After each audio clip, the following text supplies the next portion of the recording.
राम राम सभी को। तो आज के इस वीडियो में हम मुद्रा परिभाषा एवं प्रकार के बारे में जानेंगे। फिर आध्यात्मिक प्रगति में मुद्राओं का क्या उपयोग है इसके बारे में जानेंगे। इससे पहले ग्रहण संहिता का समान परिचय, षटकर्म का स्वरूप एवं रोगों के उपचार में षटकर्म का महत्व।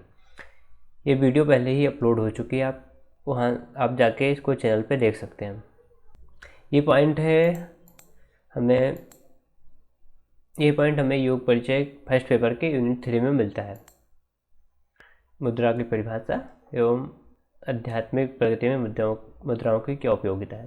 तो चलिए अब हम मुद्रा के बारे में जानते हैं। हठ योग में मुद्रा और बंध का तीसरा स्थान है। अगर हम हठ प्रदीपिका में देखें तब भी तीसरे स्थान पर है और ग्रहण संहिता में भी तीसरे ही चैप्टर में हमें इसका वर्णन मिलता है। मुद्रा शब्द मुद हर्ष से धातु में रग प्रत्यय लगाने से हुई है, जिसका अर्थ होता है प्रसन्नदायिनी स्थिति।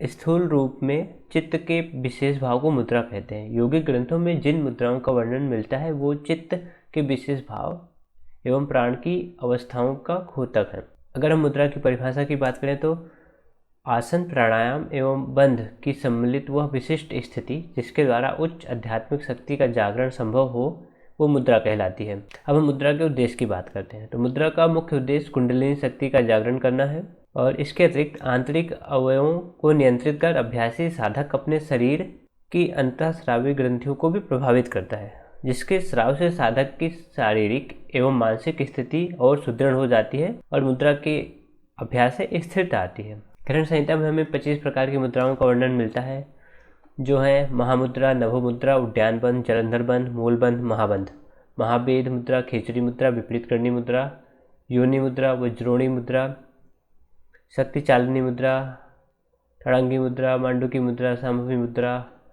और भी ऐसे बहुत सारी हैं।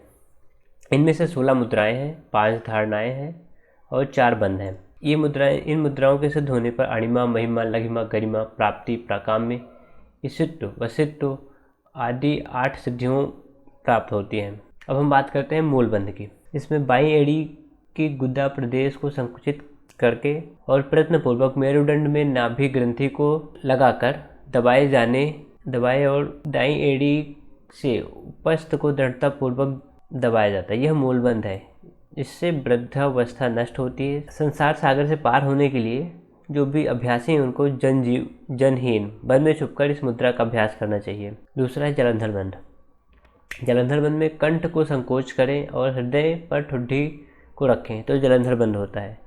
इससे 16 आधारों पर नियंत्रण हो जाता है। जलंधर बंद करने से मृत्यु पर भी विजय प्राप्त की जा सकती है और 6 महीने के अभ्यास से ही योगी सिद्ध हो जाता है। तीसरा उड्डयन बंध। नाभि के ऊपर उदर को पीठ की ओर संभाव में सिकोड़े, जिसके परिणाम स्वरूप महाखग प्राण ऊपर उठता है। इसे उड्डयन बंध कहते हैं। यह मृत्यु रूपी गज के लिए सिंह के समान है। सभी बंधों में उड्डयन बंध प्रमुख है। इसके अभ्यास से सहज ही मोक्ष मिलता है। अब अगला है महाबंध। महाबंध में मूलबंध, उड्डयन बंध और जलंधर बंध तीनों एक साथ लगते हैं। तो इसकी विधि कुछ ऐसी बताइए। बाएं पांव की एड़ी से पाय मूल को निरुद्ध करके दाएं पांव से प्रयत्नपूर्वक बाईं एड़ी को दबाएं और धीरे धीरे गुदा प्रवेश का चालन करें। फिर धीरे धीरे ही संकुचित करें तथा जलंधर बंध द्वारा प्राणवायु को धारण करें। इससे महाबंध होता है। महाबंध सभी मुद्राओं में श्रेष्ठ तथा जरा मरण नाशक है। इस बंध के प्रसाद से सभी इच्छाएं पूर्ण होती हैं। फिर आगे धारणा पे देखते हैं। सबसे पहले है पार्थिवी धारणा या फिर पृथ्वी धारणा। पृथ्वी तत्व का वर्ण हरताल के समान ला बीज वर्ग आकार।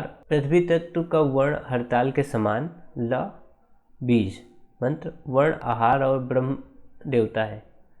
इसको योग बल से प्रकट कर हृदय में धारण करें तथा 5 घड़ी पर्यंत प्राण का निरोध कुंभक करें। यह पार्थिवी मुद्रा अथवा अधोधारणा मुद्रा कहलाती है। इसके सिद्ध होने पर साधक मृत्यु को विजय प्राप्त कर लेता है। फिर अगली है अभ्यासी धारणा। शंख, चंद्र या कुंद के समान शुभ्र वर्ण का जल होता है। इसका बीज मंत्र वकार या व और देवता विष्णु है। इस तत्व धारणा को हृदय में धारण करके एकाग्रचित होकर 5 घड़ी तक कुंभक द्वारा प्राण वायु को धारण करें। यह अभ्यासी धारणा कहलाती है। चिंता मुक्त होकर वायु को अंदर खींचे और 5 घड़ी तक कुंभक लगाएं और जल तत्व पर ध्यान करें। जल तत्वों के गुण अवगुणों, यंत्र और प्रतीक पर ध्यान करें। इस धारणा द्वारा मनुष्य के सभी दुख, ताप और पाप नष्ट हो जाते हैं। फिर अब अगली धारणा है अग्नि धारणा। फिर अग्नि धारणा। अग्नि का क्षेत्र नाभि स्थान होता है। इसका रंग लाल होता है। इसका यंत्र त्रिकोण है। मंत्र आर और देवता रुद्र है। यह अग्नि तत्व तेजपुंज युक्त, दीप्त युक्त और सिद्धिदायक है। इस योग बल से आविर्भूत कर एकाग्रचित से 5 घड़ी कुंभक द्वारा प्राण धारणा करें। यह अग्नि धारणा कहलाती है। इसके अभ्यास से काल का भी भय नहीं रहता और अग्नि से किसी प्रकार की हानि नहीं होती। अगली धारणा है वायवीय धारणा, यानी वायु की धारणा। वायु का रंग अंजन या धुएं के रंग के समान हल्का काला होता है। इसका बीज मंत्र यकार है। यह तत्व सत्व गुण वाला है। योग बल से इसका आविर्भाव होने पर एकाग्रचित से कुंभक द्वारा 5 घड़ी तक वायु को धारण करें। इस वायुवीय धारणा नाम की मुद्रा के अभ्यास से साधक को आकाश गगन की शक्ति प्राप्त होती है और वायु से मृत्यु नहीं होती। यह प्रमुख मुद्रा जरा मृत्यु को नष्ट करती है और आकाश में उड़ने का सामर्थ्य प्राप्त कराती है। मतलब अगर आपकी वायु धारणा सिद्ध होगी तो आप आसमान में उड़ सकते हैं। पहले लास्ट है इसमें आकाशीय धारणा में ये लास्ट आकाशीय धारणा। आकाश तत्व का वर्ण समुद्र के नीले शुद्ध जल के समान है। इसका बीज मंत्र हकार और देवता सदाशिव है। शांत मन से प्राण वायु को रोककर 5 घड़ी तक कुंभक करने से यह नभो धारणा आकाश धारणा मुद्रा सिद्ध होती है और यह मोक्ष के द्वार खोल देती है। जो योग का ज्ञाता आकाशीय धारणा को जानता है वह मृत्यु को प्राप्त नहीं करता और उसे प्रलय का भी कोई दुख नहीं रहता है। अब हम बात करते हैं इसके अंदर जो 16 मुद्राएं हैं। पहली है महामुद्रा। बाई एड़ी से गुदा प्रदेश को दबाएं और दाहिने पैर से फैलाकर उसकी उंगलियों को हाथ से पकड़ें और कंठ को सिकोड़कर भवों के मध्य में दृष्टि लगाएं। यह महामुद्रा कहलाती है। इसमें हमें जानुशीर्षासन की भांति बैठना है। इसके अभ्यास से यक्षमा, कफ, कोष्ठबद्धता, प्लीहा, वृद्धि, जीर्ण, ज्वर तथा अन्य रोग ठीक होते हैं और शरीर स्वस्थ बनता है। दूसरी है नभो मुद्रा। इसे जिह्वाबंध भी कह सकते हैं क्योंकि दोनों एक ही जैसे हैं। सभी कार्यों में तथा कहीं भी स्थिर हुए योगी ऊर्ध्व जिह्वा होकर कुंभक के द्वारा वायु को रोक ले। यह नभो मुद्रा योगी के लिए सभी रोगों को नाश करने वाली बताई गई है। फिर तीसरी है खेचरी मुद्रा।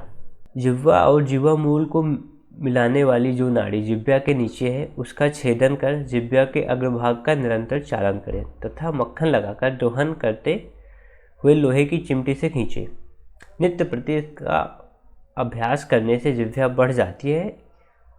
उसे इतना लंबा कर लेना चाहिए कि भवों के मध्य तक पहुंच सके। फिर उसके बाद जिभ को तालु मूल में धीरे धीरे प्रविष्ट कराना चाहिए। जिह्वा को उल्टा करके ऊपर की ओर कपालरंध्र में ले जाना चाहिए। उस समय दोनों भवों के मध्य भाग में दृष्टि रखें। इसे खेचरी मुद्रा कहते हैं। खेचरी मुद्रा के अभ्यास से साधक को मूर्छा, सुधा, तृष्णा, आलस आदि नहीं सताते हैं। रोग, जरा और मृत्यु का भी भय नहीं रहता। अग्नि से शरीर नहीं जलता और न ही पवन से सूखता है। न जल में उसे भिगा सकता है, न सर्प के काटने पर विष का असर होता है।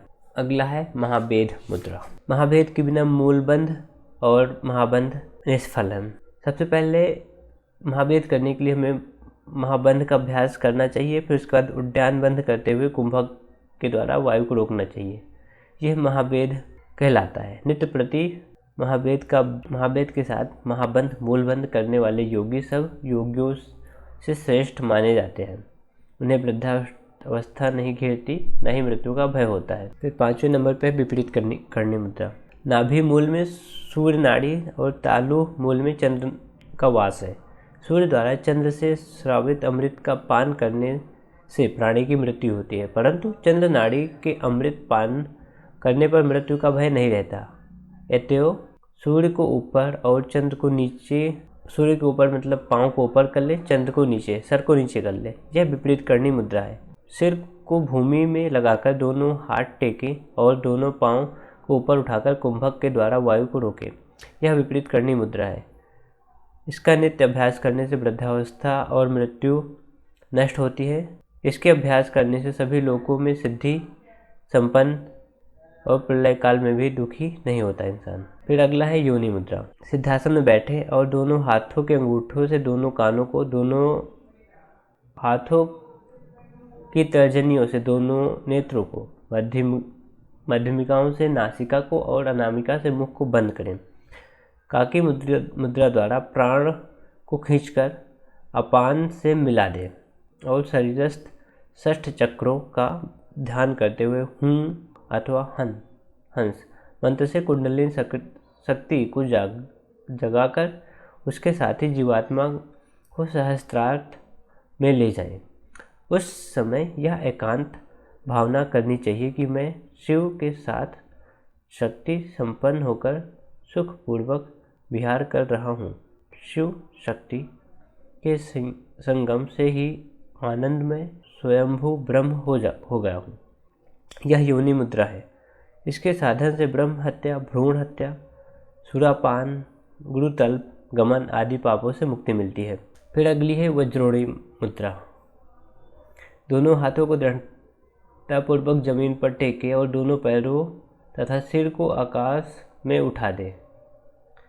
ज्ञानियों ने इसे शक्ति संचार करने वाली तथा जीवन प्राप्त कराने वाली वज्रोणी मुद्रा कहा है। यह मुद्रा योगियों के लिए मुक्ति देने वाली, हितकारिणी, सिद्धिदायिनी तथा श्रेष्ठ है। इसके प्रसाद से बिंदु सिद्ध होने के कारण साधक धर्मरेतस्तु में समर्थ होता है और जब बिंदु सिद्धि प्राप्त कर ली जाती है तब पृथ्वी का कौन सा कार्य सिद्ध नहीं हो सकता। फिर अगली मुद्रा है शक्ति चालनी मुद्रा। मूलाधार में जो कुंडलिनी 3.5 फेरे लगाए हुए सर्पिणी के रूप में सो रही है, उसके सोते रहने पर जीव पशु अज्ञानी की अवस्था में रहता है। इसलिए जब तक ज्ञान उत्पन्न न हो तब तक अभ्यास करते रहना चाहिए। जिस प्रकार कुंजी का ताला खुलने पर ही किवाड़ खुलता है, उसी प्रकार कुंडलिनी को जागृत के लिए ब्रह्मरंध्र होने पर ही ब्रह्मरंध्र खुल जाता है। नाभि को वस्त्र से लपेटकर एकांत में इसका अभ्यास करें। नग्न रहकर बाहर इस मुद्रा का अभ्यास निषिद्ध है। बित्ते भर चौड़ा 4 अंगुल लंबा कोमल वस्त्र नाभि पर लगाकर कटी सूत्र से बांधे। फिर शरीर में भस्म रमाकर सिद्धासन में बैठे और प्राण को खींचकर अपान से युक्त करें। जब तक सुषुम्ना द्वार से चलती हुई वायु प्रकाशित न हो तब तक अश्विनी मुद्रा द्वारा गुदा को संकुचित करें। इस प्रकार वायु को रोकने से कुंभक द्वारा सर्प रूपिणी कुंडलिनी जागृत होकर मार्ग में ऊपर खड़ी हो जाती है। शक्ति चालनी मुद्रा के अभ्यास के बिना योनि मुद्रा सिद्ध नहीं हो सकती। पहले शक्ति चालनी मुद्रा का अभ्यास करें, फिर योनि मुद्रा का अभ्यास करना चाहिए। फिर अगला है तड़ांगी मुद्रा नंबर पे। पश्चिमोत्तानासन में बैठे और पेट को इस प्रकार फुलाएं मानो इसके भीतर पानी भरा हो। यह एक महत्वपूर्ण मुद्रा है जिससे बुढ़ापे और मृत्यु का भय नहीं रहता। फिर अगली मुद्रा है मांडुकी मुद्रा। मुख को बंद करके तालू में जिह्वा को घुमाना चाहिए और जिह्वा से सहस्त्रार्थ से टपकते हुए सुधा रस को धीरे धीरे पान करना चाहिए। यह मांडुकी मुद्रा कहलाती है। इसके अभ्यास से वली पलित आदि रोग दूर होते हैं। शरीर में झुर्रियाँ पड़ना तथा बालों का सफ़ेद होना रुक जाता है। फिर अगला है सांभवी मुद्रा। दृष्टि को दोनों भवों के मध्य स्थिर कर स्वयं पर अर्थात अपनी आत्मा पर ध्यान करें। यह सांभवी मुद्रा है। तंत्र शास्त्र में यह बहुत गुप्त अभ्यास है। वेद शास्त्र और पुराण सर्वसाधारण स्त्री के समान है और सांभवी मुद्रा कुल वधू के समान है। फिर अगली है अश्विनी मुद्रा। गुदाद्वार का बार बार संकोच और प्रसार करें। यह अश्विनी मुद्रा कहलाती है। इससे कुंडलिनी का जागरण होता है तथा यह मुद्रा गुदा रोगों को नष्ट करने वाली, शारीरिक शक्ति बढ़ाने वाली और अकाल मृत्यु का हरण करने वाली है। अगला है पासनी मुद्रा। दोनों पैरों को कंठ के पीछे ले जाकर उन्हें परस्पर मिलाकर पास के समान दृढ़ता से बांध ले। यह शक्ति को जागृत करने वाली पासनी मुद्रा है। यह बल और पुष्टि देने वाली है। सिद्धि की आकांक्षा करने वाले योगियों को इसका अभ्यास करना चाहिए। फिर अगली है काकी मुद्रा। मुख को कौवे की चोंच के समान करें। फिर उसके द्वारा धीरे धीरे वायु का पान करें। यह सभी रोगों को नष्ट करने वाला काकी मुद्रा है। इस मुद्रा को भी गुप्त रखने की बात कही गई है। मुद्रा के अभ्यास से कौवे। फिर अगली मुद्रा है मातंगिनी मुद्रा। जल में कंठ पर्यंत खड़े होकर नासिका से जल खींचकर मुख द्वार से बाहर निकालना चाहिए। फिर मुख के द्वारा जल खींचकर नासिका द्वारा निकालें। इसका अभ्यास बार बार करना चाहिए। यह मातंगिनी नाम की परम मुद्रा है, जिससे सिद्ध होने पर जरा मृत्यु का भय नहीं रहता। इसके सिद्ध होने पर जो भी साधक होता है वो हाथी के समान बलवान हो जाता है। फिर लास्ट पे है भुजंगिनी मुद्रा। मुख को फैलाकर खोलकर कंठ से वायु का पान करें। फिर यह भुजंगिनी मुद्रा कहलाती है। इसके सिद्ध होने पर जरा मृत्यु का नाश होता है तथा उदर संबंधी सभी रोग नष्ट होते हैं। अब हम बात करते हैं आध्यात्मिक प्रगति में मुद्राओं की क्या उपयोगिता है। तो ग्रहण संहिता में 3 अध्याय के 4 और 5वें श्लोक में कहा गया है, हे देवी, मैंने तुम्हें मुद्राओं का ज्ञान प्रदान किया है। एकमात्र इनका ज्ञान ही शुद्धियों को प्रदान करने वाला है। ये विद्याएं योगियों को आनंद देने वाली हैं। देवताओं को भी ये विद्याएं दुर्लभ हैं। देवताओं को भी ये विद्याएं सुलभ नहीं हैं। इन विद्याओं को सदा गुप्त रखना चाहिए। मुद्राओं के अभ्यास से साधक को सिद्धि प्राप्त होती है। मुद्राओं का उद्देश्य आध्यात्मिक ही होता है, लेकिन ये शरीर में सूक्ष्म प्रभाव भी डालती है। मुद्राओं के अभ्यास के साथ यदि शारीरिक और मानसिक प्रभाव पड़ता है तो ये सहज ही संभव है। फिर मुद्राओं का कुछ उद्देश्य जैसे कुंडली शक्ति का जागरण, अमृत रस का पान करना और उसकी सुरक्षा करना, फिर प्राणवायु का सुषुम्ना में प्रवेश कराना, और चौथा है शिव शक्ति का संयोग कराना। बस ये थे मुद्राओं का उद्देश्य। बाकी आप डिटेल में पढ़ सकते हैं, आपके स्क्रीन पे दिखाई दे रहा है। अब अगले वीडियो में देखेंगे यूनिट 4 वशिष्ठ संहिता के बारे में।